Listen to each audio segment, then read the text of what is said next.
Elshinta News and Talk. Pemerintah kembali menuai kritik keras dari masyarakat karena dinilai lamban dalam penanganan banjir bandang dan tanah longsor yang melanda sejumlah wilayah di Sumatera, khususnya di Aceh. Apalagi kondisi di lapangan dampak bencana yang masih luas, tingginya jumlah korban serta kerusakan struktur yang kian parah di berbagai daerah terdampak di Sumatera. Sebelumnya, Menteri Koordinator Bidang Pemberdayaan Manusia dan Kebudayaan Pratikno memastikan pemerintah memiliki anggaran yang memadai untuk memulihkan kondisi yang rusak akibat banjir bandang dan tanah longsor di Sumatera. Lantas bagaimana sebenarnya upaya penanganan pasca bencana di Sumatera mengingat masih banyaknya warga yang belum tertangani? Kami terhubung dengan dosen ITERA yang juga tenaga ahli kantor staf Presiden, Dr. Engineer Insinyur IB Ilham Malik. Elshinta News and Talk. Pak Ilham, kami lagi-lagi turut berduka ya atas segala musibah yang menimpa saudara kami di Sumatera. Lantas bagaimana sebenarnya upaya penanganan pasca bencana di Sumatera mengingat masih banyaknya warga ini yang belum tertangani, Pak Ilham? Sekarang masuk di fase paralel ya. Kalau di awal kemarin kan kita masuk dalam fase penanganan korban, penyelamatan korban, dan kemudian untuk memberikan support pada penyediaan sembako dan lain sebagainya ke kantong-kantong pengungsian. Dan sekarang kita masuk ke fase kedua, selain melakukan yang tadi, karena sampai hari ini kan cuaca masih belum begitu bersahabat, dan masih banyak sekali daerah-daerah yang tergenang oleh banjir, sehingga penanganannya mungkin tidak begitu optimal ya. Untuk secara teknisnya memang tidak bisa direkayasa, memang ada tantangannya. Dan tetapi secara bersamaan juga tahapan untuk melakukan rekonstruksi terkait dengan sarana-prasarana yang di sana, termasuk juga bangunan tempat tinggal warga, itu sudah dilaksanakan oleh pemerintah. Jadi pada tahap sekarang ini semuanya memang masih berproses. Kita tidak ingin mengatakan bahwa semuanya sudah selesai, tentu tidak begitu. Tetapi semua tahapan itu sudah terus berproses dan Presiden bahkan memimpin langsung penanganan bencana ini, termasuk juga di memantau tahapan rekonstruksi seluruh infrastruktur yang ada di sana. Dan kita kemarin juga kan sudah mendapatkan laporan kan dari TNI dan juga Polri bahwa TNI sendiri dan plus Polri hampir ada 50.000 pasukan yang ada di sana untuk yang memang secara khusus untuk membantu penanganan korban dan juga daerah yang terkena bencana. Kemudian juga sudah mengerahkan ribuan kendaraan atau alat taktis ya dari PU, alat berat kita sudah diturunkan ke berbagai tempat. Kemudian juga beberapa jembatan sementara juga sudah dikirimkan dan secara bertahap sudah ada beberapa titik yang selesai, tetapi masih ada beberapa lagi yang masih belum terselesaikan. Dan kita tahu bahwa tahapan rekonstruksi ini dan rehabilitasi ini pasti tidak akan cepat. Ini pasti akan membutuhkan waktu yang bahkan jauh lebih lama daripada tahapan penyelamatan korban. Nah, karena ini tahapannya memang tahapan membangun ulang, membangun kembali, ya, dan yang dibangun itu bukan saja fisik ya, tetapi juga peradaban di Aceh, Sumatera Utara dan juga sebagian Sumatera Barat, maka dia pasti membutuhkan timeline yang tidak mungkin akan gerasa-gerusuk. Dia pasti secara bertahap penanganannya. Karena dulu kita membangunnya bertahap, rusaknya sekejap, tetapi kemudian ketika kita berhadapan kembali, seperti Presiden katakan, bahwa kita sangat kuat untuk melaksanakan perbaikan ini dan sangat bisa. Dan tahapannya tentu ada rentang waktunya. Mau berapapun pengerahan bantuan dari berbagai tempat, fasenya juga pasti akan bertahap seperti ini juga. Karena kan yang bergerak di sana tadi 50.000 pasukan, plus juga yang lainnya. Dari kelompok-kelompok masyarakat kita ada ribuan, puluhan ribu bahkan yang bergerak di sana. Dari berbagai daerah yang datang ke sana. Jadi artinya sekarang ini lagi tahapan pengeroyokan, menyelesaikan bergotong royong untuk menyelesaikan ini semua. Dan seluruh sumber daya yang kita miliki sudah dikerahkan Tetapi kalau misalnya per hari ini masih belum selesai, bukan berarti bahwa seluruh sumber daya yang kita miliki itu tidak mampu untuk menyelesaikannya, bukan. Tetapi memang tahapan untuk membangun ulang, ya, rekonstruksi dan rehabilitasi ini memang jauh lebih lama daripada penanganan korban seperti yang kemarin kita sampaikan. Nah, di sisi lain, proses ini juga berhadapan dengan tantangan, yaitu genangan yang masih ada. Kemudian juga hujan juga masih di beberapa tempat juga masih terjadi. Nah, karena itu kita jangan ya walaupun diperbolehkan ya, artinya tetapi fokus kita bukan soal gagal atau tidak gagalnya pemerintah untuk menyelesaikan secara cepat, tetapi sejauh mana cara pemerintah menjawab tantangan ini. Karena tantangan ini bukan tantangan cuaca saja rupanya kan, tetapi tantangan desakan dari berbagai pihak juga menjadi sebuah tantangan yang dijawab oleh pemerintah. Dan Pak Presiden sudah datang berkali-kali, bahkan pada tanggal 18 ini juga sudah datang ke sana kan, untuk melakukan pemantauan apa yang terjadi di sana dan memimpin apa yang terjadi di sana untuk menunjukkan bahwa pemerintah hadir dan seperti yang Presiden katakan bahwa tidak ada satupun yang dibiarkan sendirian, semuanya ditemani oleh pemerintah dan dalam hal ini juga bahkan ditemani oleh Presiden. Begitu, Mbak. Ya, lantas Pak Ilham Malik, dengan kesiapan ataupun bantuan-bantuan logistik yang hadir di sana bagaimana? Kami sempat mendapatkan informasi dari sosial media juga banyak masyarakat yang ternyata masih belum merata ya bantuan yang mereka miliki di sana. Ya, memang merata atau tidak merata ini memang terletak bukan pada tersedia atau tidak tersedianya bahan baku atau bahan pokok bantuan, tetapi lebih pada keterjangkauannya. Jadi memang ada yang ketika di drop satu tempat lalu mengedor di tempat-tempat yang lain, dan itu kan membutuh giliran ya. Nah, hari ini kita sudah disampaikan bahwa helikopter ada 50-an helikopter yang dikerahkan, pesawat, kemudian dengan berbagai macam jenis, kapal itu juga sudah dikerahkan. Semuanya sudah bergerak dalam ibaratnya bertempur untuk memberikan bantuan kepada masyarakat supaya mereka semuanya terjangkau. Dan kita mesti memahami bahwa luasan 3 provinsi ini ibaratnya adalah satu Pulau Jawa dan plus Bali. Jadi artinya dengan luasan seluas itu, tentu untuk menjangkau titik-titik itu membutuhkan waktu, membutuhkan proses. Dan apakah kita kekurangan kendaraan taktis untuk menjangkau itu semua? Jawabannya tidak. Ini memang sebuah proses yang memang harus dilalui oleh kita semua.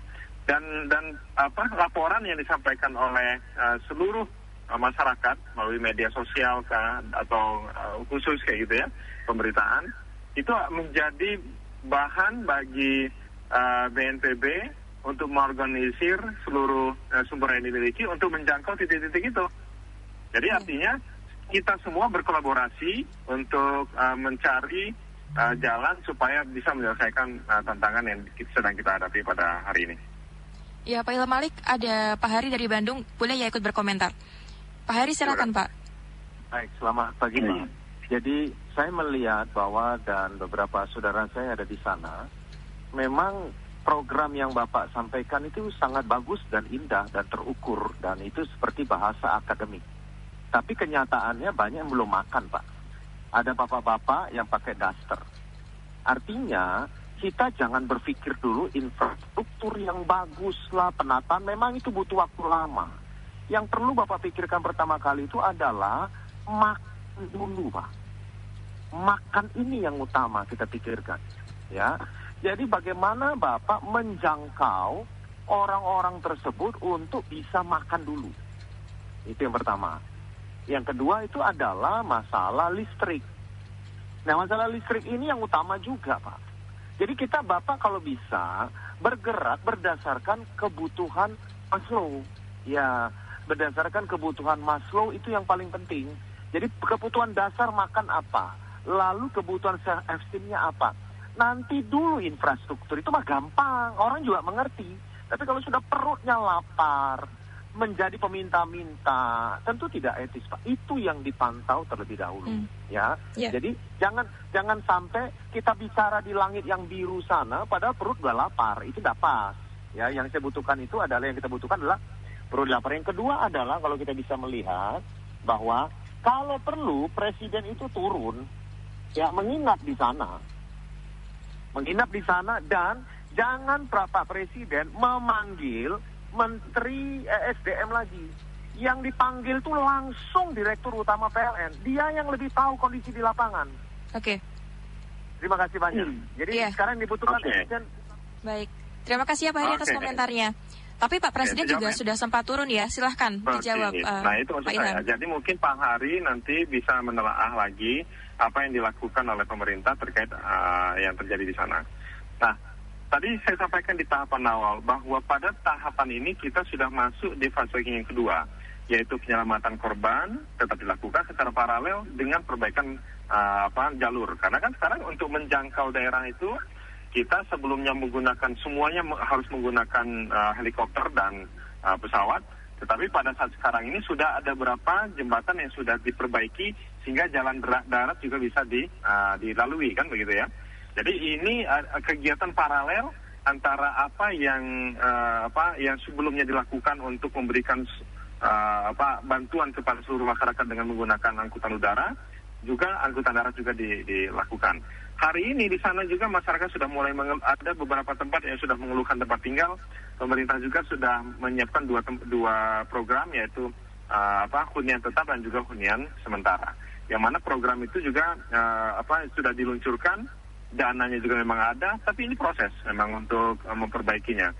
Dan tadi saya sampaikan bahwa ada ratusan ribu masyarakat kita juga yang di sana yang bahu-membahu untuk menyelesaikan masalah yang dihadapi oleh Aceh, Sumatera Utara, dan juga Sumatera Barat. Jadi artinya ini adalah era di mana kolaborasi dan gotong royong kita diutamakan. Dan kita tidak menisbikan atau tidak mengabaikan bahwa ada beberapa titik yang belum terjangkau, ada juga masyarakat yang belum terjangkau, belum memiliki pakaian yang layak karena pakaian mereka semuanya terhanyut. Dan itu sampai hari ini masih terus dilakukan di drop. Mungkin di beberapa titik ada yang belum terjangkau, tetapi kita mayoritas titik-titik lain itu juga sudah terjangkau. Jadi artinya ini semua sebuah proses. Kalau mayoritasnya itu tidak terjangkau, ya itu pasti sisinya adalah sisi di mana manajemen disaster kita untuk penanggulangannya memang kurang begitu baik. Tetapi di sisi lain bahwa langkah yang dilakukan oleh pemerintah pada hari ini ternyata mayoriti itu sudah terjangkau. Dan kita tadi dari awal sejak bencana ini muncul sudah diwanti-wanti bahwa mungkin di beberapa titik ada yang masih belum tercover informasi dari berbagai masyarakat. Inilah yang kemudian menjadi titik poin bagi BNPB untuk menjangkau daerah-daerah yang memang belum terjangkau. Karena memang tersebar sangat luas sekali, dan ini merupakan tantangan. Dan kita tidak sama sekali dalam konteks untuk mengabaikan listrik. PLN hari ini 1.600 petugas sudah diturunkan. Tetapi aliran listrik tidak bisa dinyalakan kalau dia jaringannya itu masih terendam dengan air. Sehingga itu juga yang menjadi tantangan kita. Jadi kita sedang berhadapan dengan perubahan alam, dan perubahan alam ini tentu disikapi dengan bijak. Hal-hal yang menyebabkan kerusakan lingkungan tadi kita juga sudah tahu bahwa hari ini sudah banyak yang sudah diidentifikasi dan mulai disidik. Kemudian juga kita tahu bahwa soal supply gas ya untuk masak, masyarakat kita juga sudah diterjunkan oleh Pertamina. Fasilitas kesehatan sekarang ini di Aceh masih tersisa 3 rumah sakit dan 29 puskesmas yang belum aktif per hari ini. Di Sumatera Utara tersisa tinggal 3 puskesmas, tetapi di Sumatera Barat semua sudah beroperasi. Jadi artinya rumah sakit, puskesmas juga sudah mulai aktif. Ketika dia aktif berarti SDM-nya ada, peralatannya ada, obat-obatannya ada, dan lain sebagainya. Dan itu tentu membutuhkan proses mobilisasi yang sangat luar biasa, dan itu kolaborasi antara masyarakat, kemudian kelompok-kelompok masyarakat atau LSM, kemudian kalangan lain, ya misalnya dari kalangan profesi, termasuk juga dari pemerintah yang terorganisir di bawah BNPB, gitu, Mbak. Iya. Pak Ilham, tapi kalau kita melihat sebagai penegasan juga ya, mungkin dari pertanyaannya Pak Hari, untuk daerah-daerah yang tadi disampaikan mungkin masih sulit aksesnya ke sana, termasuk dengan listrik-listrik yang mungkin masih belum juga ya, belum bisa dihidupkan karena terkendala oleh air, oleh listrik yang terkena air dan sebagainya, bagaimana? Karena juga banyak masyarakat ini yang berkomentar dan juga memiliki pandangan, kenapa pemerintah lamban, dan kebanyakan influencer malah yang turut menyokong perbantuan logistik maupun lainnya di Sumatera. Iya. Isunya ini memang digiring bahwa apa yang terjadi pada hari ini menandakan ketidakmampuan pemerintah dan membutuhkan dukungan dari lembaga internasional. Jadi isunya itu yang dikembangkan. Padahal siapa mau dia didukung oleh berbagai pihak pun, apa proses teknikalnya di lapangan pasti akan terus seperti ini. Kita akan secara bertahap mengakses, memperbaiki jalan, secara bertahap juga menyebarkan bantuan logistik ke berbagai tempat yang menggunakan angkutan udara, kemudian ada yang menggunakan perahu, kapal, dan lain sebagainya. Semuanya itu sedang berproses. Dan seluruh sumber daya manusia yang tadi saya sampaikan, BNPB kelola sampai 50 ribuan pasukan, ditambah lagi dengan relawan-relawan yang luar biasa banyak sekali, dan jasa mereka juga sangat luar biasa, itu kan di manajemen oleh BNPB. Dan ini penyebarannya sudah mencapai beberapa hasil yang sangat luar biasa. Tadi saya sampaikan bahwa yang tadinya kita krisis sembako ternyata sekarang sudah cukup banyak dan distribusinya juga sudah mulai dilaksanakan. Tetapi masih ada masyarakat kita yang belum terjangkau. Itu benar sekali dan itulah yang sedang diperjuangkan oleh petugas kita di lapangan untuk menjangkau mereka. Sehingga tidak ada. Dan Presiden sudah menegaskan, tadi saya mengulang apa yang Presiden, bahwa tidak akan mungkin ada satu masyarakat pun yang dibiarkan oleh pemerintah. Kalau pemerintah tahu bahwa di situ ada masyarakat kita yang belum terjangkau, pasti pemerintah akan secara khusus mengirimkan sembako ke titik-titik yang belum terjangkau tersebut. Karena itu informasi dari berbagai pihak ini menjadi sangat penting. Kemudian di BNPB sendiri dan pemerintah sendiri sudah mencoba mengumpulkan berbagai informasi itu dari database yang ada. Setiap saat informasi yang menyatakan bahwa ada titik-titik yang belum terjangkau itu masuk ke dalam sistem database yang kemudian dijangkau oleh petugas kita di lapangan supaya masyarakat bisa mengaksesnya. Termasuk juga soal air bersih ketika faktualnya memang di sana rusak sekali lingkungannya dan parah sekali lingkungannya. Dan karena itulah ketika air bersih menjadi tidak ada, pasukan TNI sudah mengobor di beberapa belas atau beberapa puluh titik untuk memberikan suplai air bersih kepada masyarakat kita. Dan kerusakan ini semua, prosesnya memang tahapan penanganan pasti seperti itu juga. Jadi tadi saya ingin menegaskan bahwa kita sedikit mengabaikan soal isu-isu yang bahwa ini tidak mampu dan membutuhkan dukungan dari berbagai pihak. Kita mampu, karena itu gotong royong untuk mengatasinya. Dan hari ini semua masyarakat yang ada di Sumut, Aceh, kemudian di Sumbar, bergotong royong, termasuk juga masyarakat dari berbagai tempat yang datang ke sana untuk memberikan bantuan, baik langsung maupun tidak langsung. Kemudian juga aparat kita, baik itu aparat pemerintah daerah, TNI, Polri, dan seluruh jajaran aparat pemerintah lainnya di bawah naungan BNPB, semuanya bergerak untuk memperbaiki situasi yang ada di sana, mengembalikan harkat hidup masyarakat yang kembali di sana supaya bisa aktif seperti sedia kala. Nah, jadi kita tidak menyatakan bahwa concern pemerintah hari ini adalah di infrastruktur, tidak. Tadi saya sampaikan bahwa prosesnya fase kedua ini penanganan korban terus dilakukan dan secara paralel memperbaiki apa yang dibutuhkan oleh sebagian masyarakat yang lain.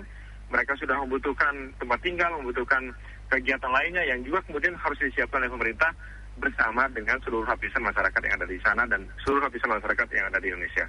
Ya, Pak Ilham, tapi kalau kita bicara terkait dengan bangun hunian tetap ya atau permanen, apakah mungkin Pak dilakukan pada Desember ini? Karena saya baca dari Menteri PKP ini menyebutkan kemungkinan akan dimulai pada Desember ini. Mengingat kondisi infrastruktur dan keadaan alam yang ada di sana, apakah memungkinkan? Titik lokasinya harus disepakati dulu dengan masyarakat kan dan pemerintah daerah. Di mana tempat yang paling aman dan juga menurut masyarakat setempat yang mereka akan bermukim di situ nantinya mereka juga setujui. Jadi untuk yang hunian tetapnya pasti sedang dirumuskan. Karena itu concernnya adalah di hunian sementara kan. Hunian sementara ini menjadi tempat hidup layak untuk masyarakat kita sambil menunggu hunian tetapnya itu berproses dibangun. Nah, makanya tadi hal-hal semacam ini kan tetap diminta juga oleh sebagian masyarakat yang kemudian harus cepat direspon oleh masyarakat kita. Tetapi juga masih begitu banyak masyarakat yang membutuhkan makanan, minuman, dan itu juga diprioritaskan oleh pemerintah untuk memberikannya. Tetapi mereka bukan hanya butuh makan minum, tetapi juga kepastian bahwa sehari-harinya mereka aman, selamat, dan kemudian bisa tidur nyenyak. Karena itu hunian sementara didorong oleh pemerintah untuk dibangun. Dan mobilisasi peralatan sampai hari ini masih terus dilaksanakan. Dari catatan yang dari Badan Komunikasi Pemerintah yang menghimpun seluruh rencana yang per hari ini ya, bahwa bantuan dari kementerian itu semuanya sedang berproses menuju ke sana, bahkan sudah sebagian besar juga ada di lokasi, dan sekarang sedang tahapan untuk di manajemen teknisnya di lapangan, begitu Mbak. Ya baik, terima kasih ya Pak Ilham Malik atas waktunya Pak sudah berbincang dengan El Sinta. Semoga ini bisa menjadi momentum bagi kita untuk menunjukkan gotong royong dan berkolaborasi untuk membantu masyarakat yang ada di Indonesia. Terima kasih banyak Mbak. Assalamualaikum. Terima kasih Pak. Waalaikumsalam warahmatullahi wabarakatuh. Demikian perbincangan kami dengan dosen ITERA yang juga tenaga ahli kantor staf Presiden Dr. Engineer Insinyur IB Ilham Malik.